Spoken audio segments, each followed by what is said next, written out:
everyone. I am really excited to be here again this week.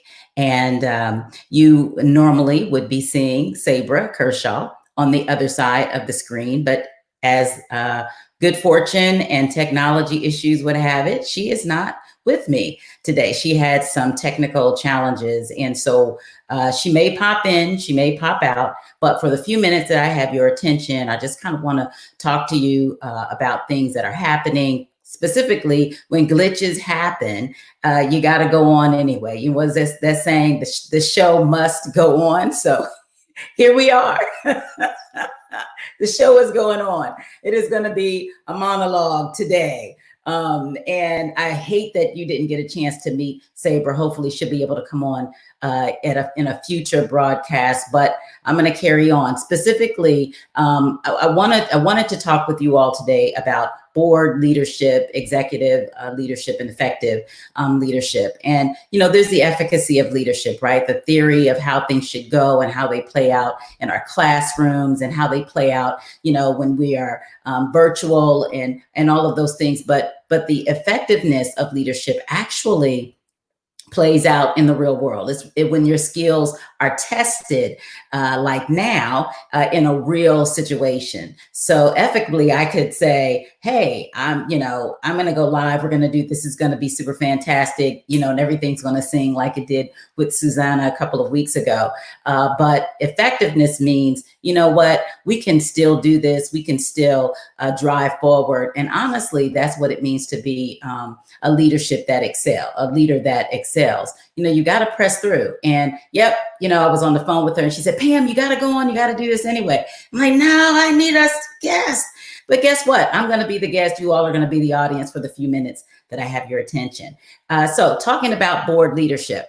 I'm working with a couple of organizations and their executives, and we are talking about board leadership in this transition and in this pandemic, and how do I engage them? What is my role? What's their role? How do I increase engagement and not lose their attention? And one of my go-to resources is Boards That Deliver by Ram Charan, and I'm going to try to type it in here. But Boards That Deliver by Ram Charan. I had the pleasure of meeting him a couple of years ago, and I think that he is an absolute genius when it comes to leadership, effective leadership, and especially dealing and engaging boards. And one of the things I wanted Sabra to talk about was her more recent experience dealing with boards. And she said, Pam, the first thing I want to talk about is the number of boards that I resigned from. And because, we have this access to personal information or inside information, we can't go into a lot of details, but there are a lot of boards that are not doing things the right way. And I love how Ram Charan characterizes these boards. He says, you have these, you have progressive boards. Those are at the top. They're doing everything we need for them to do. They know their roles and they know their responsibilities, and they're ready to engage whether we're in a pandemic or not. And then, in the middle, you have these liberated boards, and they're sort of in between, the ceremonial board who just comes together to eat, to chit chat, and to, high five and elbow one another, but they're really not functional. They're really not adding value. They simply have their name on a website. Those are not the type of boards that we want. What we want are boards that are productive, that are doing things, that are discharging on our responsibilities, and are really partnering with us throughout this process. And in her experience, we've talked a lot about whether or not to continue in certain board environments. What do you do when you get on a board? What are the first things you need to do when you begin to engage a board, whether you're a staff member and you're assigned to a committee of a board, or whether you are the executive, a new executive, or maybe an existing executive, and you come into an organization and you're dealing with boards. One of the things that I like to tell, especially new executives, is you got to spend some time getting to know your board. I remember serving in an organization many years ago, and there was a board chair that was totally just did not like that CEO. And the thing that I really appreciated about him, the CEO, was that he knew who was in his corner and who was not. He spent quality time getting to know those board members and understanding what their roles and responsibilities were and how committed they were to that particular organization. The reason why that's important is because when things come to a vote, when a decision needs to be made, you need to know whether you're going to be on the winning side or the losing side, and there is no in between. You need to be able to move forward. Now, that does not mean that every person that is on the board needs to agree with you. I'm not saying that at all. But what I am saying is that you need to understand what the positions are. Even if that means they're against it, you need to understand why, so you can determine what the argument is and or change your position. And this is one thing that leaders often get in a rut on. They don't want to change their position. They don't want to change their mind. They don't want to, it makes them feel wishy-washy. The only time you appear to be wishy-washy is that you go from one decision to the next, or you go back and forth. Be decisive. Yes, when you get new pieces of information, you should be able to change your mind, but and then reserve the right to do that if it makes sense. Explain your reasoning, and then you move on. So board members can actually influence decisions in organizations just by bringing on new information. So the ceremonial board is the one that just passes through and they don't challenge the CEO, but a progressive board is interested in not only the bottom line, but the top line. They're trying to understand how we do business and where we're trying to go and drive us forward to getting there. There's alignment in and around that board. And leaders, and I want to speak real quickly to those leaders who are not executives or are not CEOs or executive directors that have responsibilities for boards, because that can be very challenging. And the thing that I would share with you is, let's say you are a finance director, and you're responsible for engaging the board, the finance committee. Doesn't mean, again, that you are just, to be a yes person or an HR person who's assigned to the HR committee, et cetera, et cetera. The idea is that you help them understand what it is you do and your processes, your systems for doing things, and the way that you like to do things and the way that you have been doing things. And in my position in leadership and being responsible for board committee, I wanted to know what the value was. What's the value add for those board members being on the board? So if you are serving on a board or serving in a supportive capacity and you're not the executive director, again, same thing I would tell a CEO is get to know who your board members are, see how committed they are. Are they financial or not? And if they're not, it's a give or get thing, then what are they there for? What do you need them for? How can you leverage them? You don't leave it up to their device. You actually partner to find out what's the best use of their time and their engagement with the board. From a staff perspective, you're going to do the same thing. Why are you serving on the board? What's your level of interest in the HR committee? What has been your experience serving on the HR to finance committee or serving in those capacities in your organizations? What's the value add? In a respectful way, you want to be able to engage those individuals. And yes, I am taking questions. If you have them or people who want to just make a comment, feel free to type those comments in. But, you want to understand what the value add is so that you know how to better leverage. I remember in one organization where I was the HR person responsible or reporting into the HR committee, partnered with that board. There was a very senior level person in a major corporation that joined the board, and he wanted to be a part of the HR committee. The thing that I absolutely loved, I was not at all intimidated by him, but what I really appreciated was his willingness to partner and his willingness to learn the organization, as well as my willingness to learn. So I couldn't go at it as I know everything and all things, because he only had to ask me a couple of questions and I realized, oh, mama don't know everything. So, I was under his tutelage and we partnered, and I learned and I got to see his operation in his organization. And he actually became a mentor to me and helped me understand the things that I needed to know in my role as the HR director, but also in my role as a liaison to the board. Now, I had done board governance for a number of boards in my prior years, but there was still more to learn. And so working with him, getting to understand what my responsibility was, really actually helped me to help the organization, how to deal with, challenging board members who bring their agendas to the board. You can have a progressive board, as Ram Charan writes, and still have people who detract from that. And when that happens, board leaders, board executives, and CEOs need to work with the board chair to address it. And I know the question that's kind of lingering, because I've seen this happen, is what if the problem person is the board chair? And you have some choices there, right? So you could, just wait it out. Hopefully they're not in there for a lifetime. I had a client who had a board chair who was wreaking havoc, and they were in there for a lifetime, it felt, and some chairs changed at the top, because that just does not work. That is what I call a ceremonial board that acts like a progressive board, but their behaviors are very below ceremonial. Sometimes you have to wait it out. And especially if they've been entrenched in the organization and the board, then you've got some challenges there. For example, what if you have a board chair, and I've seen this happen, has been a part of my experience, who is constantly in the organization? Well, they are not operational. Their job is governance. It should be anyway. However, you got to make sure that you have systems in place that govern their responsibilities. And Sabra is chiming in. Hey, Sabra. She says you must have structure and order on your board. If there's no structure and no order, then that's a red flag. And that's absolutely right. When you go into a board, you ought to be looking for some signs that there are some systems and some structures in place.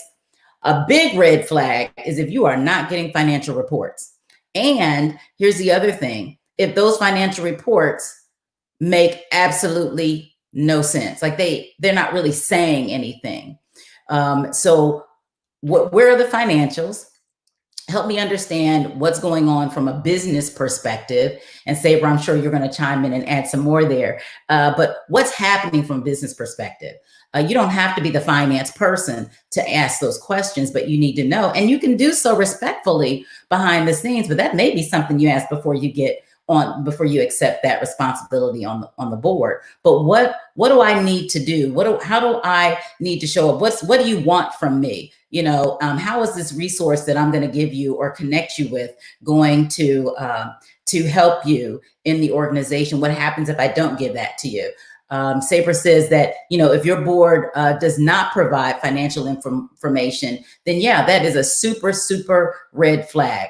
And here's the other thing, and I share this with you. Sometimes this has been my experience. I know it's not everyone's experience, but I've sat in board meetings where the financials were presented and they didn't say a doggone thing. And I'm just asking questions, help me understand a little bit more about this section. What does this mean? In my experience, this means this, but what does it mean for this organization? So what do I need to do? How do I read this? How do I understand that? There is no stupid question when it comes to understanding those financials, because some people say the financial report is a financial report, the financial report, not so. Understand what's in those numbers and then be able to identify, sort of what's missing in your mind. Again, Sabra writes, I just love this. She said, you should have a finance committee to check your checks and balances of the board, meaning the checking account statements and the savings account statements. I would totally agree with that. Working with an executive recently, and she was serving on a board and she did that audit. And that audit revealed a lot of things happening with the checking and the savings accounts that should not have been occurring. And then you have a fiduciary responsibility. Your responsibility has to be first and foremost, one, to yourself, to your own ethics and your standards of practice, and then to the organization, not to loyalty to the CEO, loyalty to the mission and the vision of the organization, because you will have corrupt leaders at the top that exists. We know that. And your job is to be that trusted advisor. And I'm not going to lend my name to something that's whack. That's just crazy. Sorry, let me go professional. I'm not going to lend my name to something that is inappropriate, smells a little fishy, is not going to make any of us look bad. Our goal is to make sure that we both protect ourselves and we protect the organization, and making sure that there is officers and directors liability insurance before you get on that board, making sure that you have those protections in place. And a lot of people join boards and they don't even realize the risk that they pose to themselves, their reputation, to the organization, just by being on there and not asking those kinds of questions. So I do want to see if there are some additional comments or questions. Sabra's been chiming in, and I so appreciate that. It's like she's not going to let any technology stop her. And honestly, that's a real sign of leadership. Couldn't get her on the screen, so she's still giving me her time and supporting me. Janine writes in, financial reports are not just numbers. They are information that tell a story and should help the organization make strategic decisions. Love that. Thank you, Janine. Not operational, right? Because we don't want the board to get involved in the operations. We want them to stay at the strategic and the governance level. Your job as leaders is to keep them there. If they start venturing in, then you got some real problems. And as much as I've loved a lot of, my experiences in board governance, and loved some of the, the board members, and they would stop by and all of that. Well, some of that stopping by is them getting into operations and doing some things that they shouldn't. And I've been a part of some ugly situations where board members have violated really their responsibility and not allowed the CEO to do what the CEO needs to do to run the organization. I've seen it where board members have come in and parked, had their own little office area, their little sitting area, like they were a part of a team. And that's a real problem. That's a red flag. And so there may be a little bit of cleanup that needs to happen, and you can do so respectfully. But again, the goal that Janine and Sabra have been making is we need to pay attention to the bottom line and the top line, so that the organization can make some strategic decisions. What other thoughts or comments do you have? There's so much in this space. It's really very rich. I know I serve as a consultant right now to an organization CEO and their board, and working with them to help to bridge the gap from a prior CEO who did some damaging kinds of things, and the new CEO, and resetting expectations, bridging communication divides, making sure that everyone understands roles and responsibilities, and that the board is discharging at a progressive board level, and that the CEO is discharging at a progressive leader level, and that they meet. It's one thing to have a board that's progressive and a CEO that is ceremonial. That does not work. What you need is for both the CEO to operate at a high level, strategic level, and then you also need that board to be able to do the same thing. The other challenge is that the CEO has to be both operational and strategic. So the CEO gets to take a deep dive in the organization, but needs to be able to elevate that information to a strategic level and engage the board at that level. If the board starts to take deep dives and go into operations, the CEO needs to be charismatic enough to help redirect the board as well. Janine writes, managers need to know how to understand the financials and make the operation decisions to achieve the strategic goal. Absolutely. And then Sabra writes, a board must have a retreat and strategy plan for years to come, so you know where you're headed. And I totally agree with that. And I'm sure that, that Sabra and Janine have some additional insights here. So keep writing those insights. But that board retreat is important. Now, here's something, I got from a recent CEO client. He said, Pam, how do I have this retreat? We usually go away for a weekend, and, we go to a nice place, we eat well, and we do some really cool things. But at the end of the day, we are doing some, roll up your sleeves kind of work. So we're there to work really hard. And how do I do that with this pandemic. And I said, you got to chop it up, but you can still have a retreat.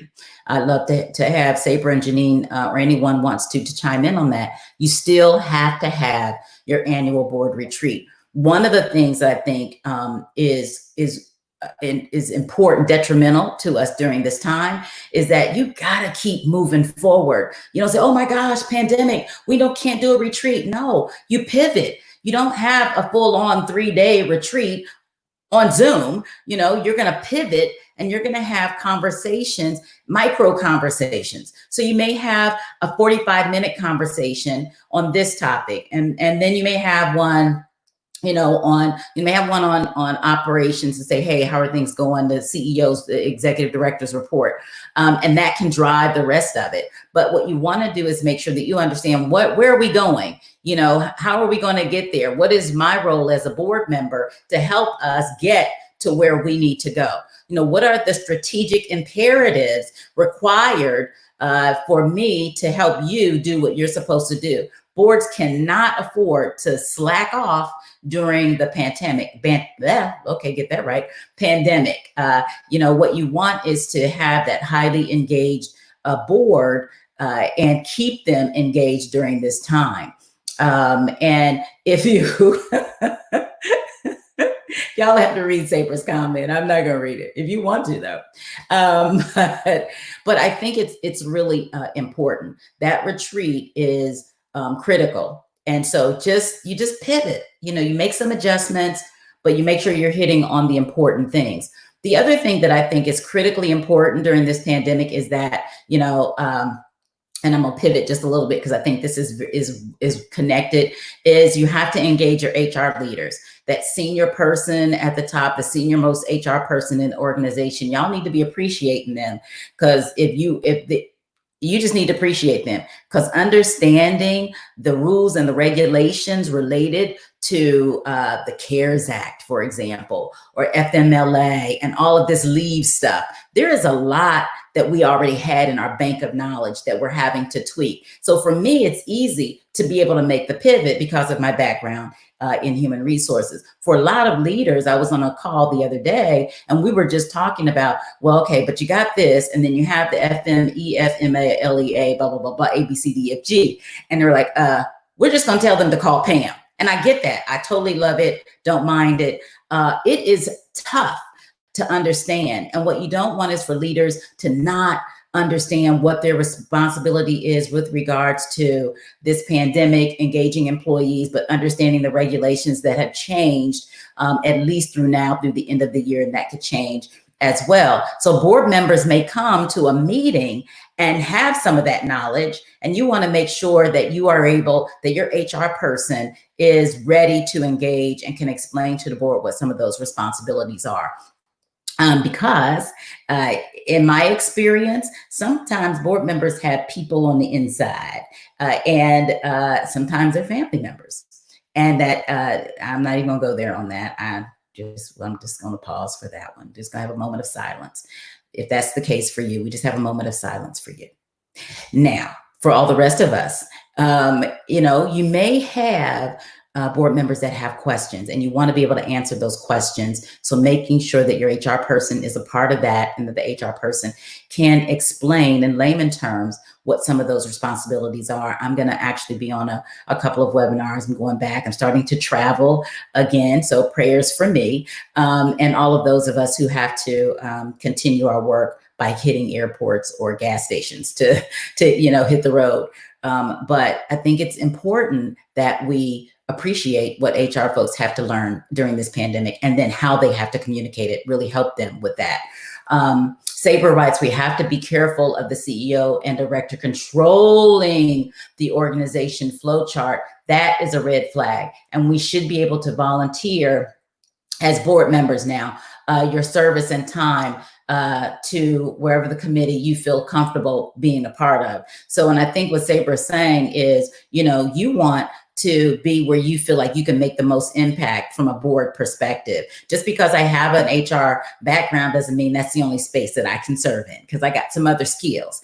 And you may need me to support you in another aspect of the business direction, right? So we're moving forward. So I can help based on my experience here. Now I can play in the HR field all day and night long, but I also have some other experiences. I understand a finance report and can read it, and I know when something's not right. And so, I might be better served here. Or what about connections in the community and serving on the nominating committee or other kinds of committees that are there. So I'm really urging you to find your spot on a board. If you are in the community and you want to be on a board, I urge you to find a spot that's going to be best for you, as well as a good marriage in the organization. One of the best experiences I had serving on a board was when the current board chair and the executive director, they had, wooed me to come and join the board. So we had dinner at the National Harbor, and we went through a lot of stuff, and I got to ask a lot of questions, and we talked about real stuff. And what I loved about that pre-board onboarding process was, they were not afraid to answer the tough questions. I wanted to know, had there been any issues from a fiduciary responsibility on behalf of the organization? Have we had to kick anyone off the board? Where are we financially? Where can I best support you from a business perspective? What do you really need? Let's take off my experience and why you want me, Pam, but what do you really need? How can I help drive you toward where are we going to be in 3 to 5 years? What's your worst case scenario and your best case scenario? Have we done any scenario planning, period? I remember joining a board and we were going through the financial crisis in the early 2000s. So what do you really need? And what's my financial contribution supposed to be? What's the minimum? Who else is already covering the space? And I really got to and they were not afraid to answer any question. I think that's important. And as Sabra says, you got to be transparent at all times. And it's not my responsibility to keep board secrets. Ooh. Moment of silence, because there are a lot of people who feel like, oh, well, what happens on the board stays on the board. Some of those conversations, yes. But when stuff is hitting the fan, and y'all know there's some things we have been privy to. And, oh, Lord, let me just make sure I'm not opening my mouth wrong and violating any confidentiality agreements. So I got to pause, slow it down a little bit, Pam. But there are some experiences that we have been a part of that I remember calling a board after they asked me to evaluate the CEO and for coaching. And there have been some complaints. I was okay, good enough. Let me do my thing. So I went in and I spent an hour or two with the CEO. And I remember going home, calling the board chair and saying, Houston, we have a problem here. We have some serious challenges. And it was the first. It was a very extreme case in which there were some things wrong, obviously. And we couldn't keep that a secret. And I said to them, if you want me to help you, y'all need to do something about this, because you won't have an organization if you allow this to continue. And so they had to make some decisions. Didn't necessarily mean that the person needed to leave, but they needed to make some decisions. What's really interesting about that situation and some other situations is that there are board members who are so wedded to the CEO and the executive director that they will resign before they would say anything or do anything to harm that individual. Well, let me explain something. If that individual is running the organization into the ground and or in the 24 to 48 hours of the news media getting this information, y'all gonna be on the news, then that is not a CEO or leader that you need to be supporting and following. If that person's going to get you jacked up and in using that liability, officers and directors liability insurance, and you really hadn't intended to do that, then that's not a leader for you, especially if you have good evidence and information to support that person not being there. Those are tough decisions. So when I join a board, when I'm a part of a board, I'm not married to the CEO and the executive director. I'm married to doing what's right.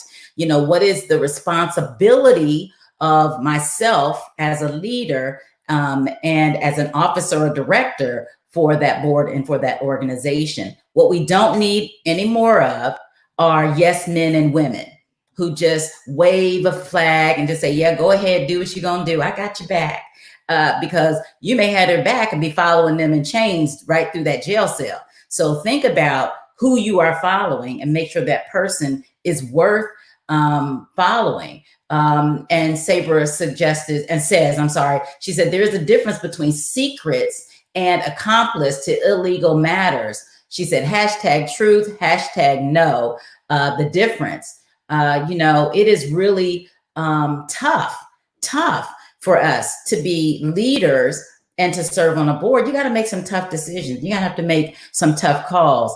And not every board is a board you need to serve on. So our job, and really, I think the main message today is, as I kind of wrap up, and I'll see if you guys have any additional questions or comments, is do your homework. Don't blindly follow leaders. No board, I don't care what that board is. I'm not going to name some, but it could be one of the best boards out there. If they are not doing what they need to be doing, or if you can't even get to the information to determine if they're doing the things that they need to be doing, that may not be a board for you. There should be two people should benefit from this. The organization should benefit from you being on that board, and you should benefit from being on that board. One, because it's your contribution to the community, and you want to be able to say that you added value in whatever way you intend to do that. So think about being intentional in your joining the board and what you want to do to be a part of that particular community, because it can be very good for you from a business and a networking perspective. Lots of benefits to being on a board. Learn so much more. Exponentially, that, your brain cells begin to explode by all the things that you learn. And then, the organization should benefit from you adding value. Don't just go and eat up the good food that they provide and have some great networking. We need to be contributing from a financial perspective. Every board member needs to be financial. If you're going to be on a board, get ready to open up your purses. And if you don't have the money, get it some kind of way. But your job is to support the fiduciary responsibility of that organization, either by giving it or by getting it. But ask, what do I need to be doing? If that they're not asking you for that and they just want names and numbers or whatever, then fine, do that, because it may turn into something. But you need to know what that is. You're going to be better off being on a progressive board. So if you haven't had the opportunity, I would encourage you to read the book. This is like baby steps, but it is like Board Engagement and Governance 101. But I would encourage you to read the book, get the resource, Boards That Deliver by Ram Charan. Start there. And then call me if you have a question, but start there, because it'll really give you a lot of insights into how to engage in a board. And then, as Sabra said, take the time to get to know board members, understand who's on the board. She said, I think a lot of people are saying you make wonderful connections when you sit on a board and you are an engaged member. I'll tell you, it's the gift that keeps on giving. So I am a huge advocate of being on a board. Make sure it's the board for you. Do your homework, be a contributing member, both financially as well as in your talent and your time. Attend board meetings, please. Pivot. Stay engaged, find out what the organization needs. And then my other tip, again, is to make sure you're engaging, especially your HR professionals and your finance people. If finance is on the left, HR is on the right, they need to be in that board meeting from beginning to end. I don't care about the rest of the people, but make sure your finance and your HR people are with you, because the one is about the money. The other one, if you don't have the other one, the people, you won't get the money. So people, money, board, engagement. Make sure that you have all of those things singing, and you, my friends, will have the kind of progressive board that we all look forward to. See what questions you guys have, and I'm going to wrap it up for today. And I thank you, Sabra. I know we had some technical difficulties, but as she said to me, no, Pam, you got to go on anyway. And y'all know, I got things we could use this extra bit of time, but this was fun. This was kind of fun. So I'd love to hear your thoughts, your comments. And if not, I'm going to wrap it up for today, give you all back a little bit of time. In 2 weeks, I'm going to have another leader. We're going to get Miss Sabris rescheduled. We'll figure out our technical stuff. But we're going to get her rescheduled because you got to just connect with the personality of the person. I think it's so important. When I say real people, she is real people. So thank you all for joining. Until next time, I love you. Please feel free to reach out, and I look forward to seeing y'all next time.